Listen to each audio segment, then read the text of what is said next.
So let's, first of all, you're now manually breathing. You know where your tongue is in your mouth, and you're now manually blinking. Anyway, got him. Let's talk about Dark Souls 2. I want to talk about one of the weirder enemies in this game. There are a lot of weird enemies in this game, don't get me wrong. But you run into this enemy, like, right away. I want to talk about the Ogre, because the Ogre is really, really weird. Like, really weird.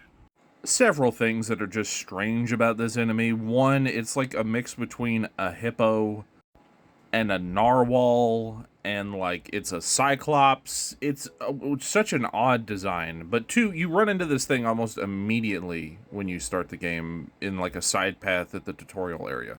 This enemy has always like confused and interested me on a design level because it's so weird.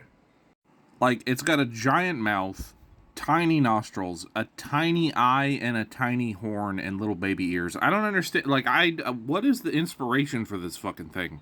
Its moveset is bizarre, and it hits like a fucking truck. This enemy has always been so weird and interesting to me.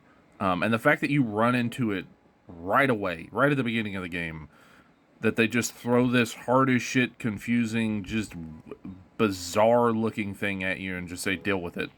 Once you have its pattern down, it's not really hard, but there's never not a risk of you taking like a bunch of damage when you're fighting this thing if you just move incorrectly once.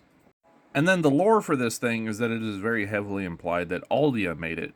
So that begs the question, what the fuck was Aldia trying to make with this goddamn thing? Was he like trying to create a unicorn or something? Because it has a horn.